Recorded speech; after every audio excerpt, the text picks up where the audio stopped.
శ్రీ గోమాత్రే నమః. ఈ శ్లోకం సంక్షిప్త రామాయణంలోనిది. గోవుకు సంబంధించిన శ్లోకం. 95వ శ్లోకం.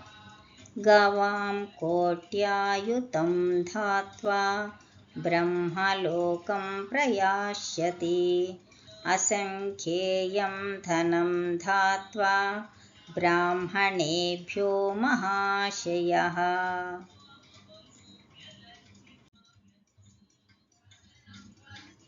గొప్ప కీర్తి ప్రతిష్టలు కలవాడు బ్రాహ్మణులకు 10 కోట్ల గోవులను మరియు లెక్కలేనంత ధనాన్ని దానంగా ఇచ్చి అంతిమంగా బ్రహ్మలోకానికి చేరుకున్నవాడు మన రాముడు.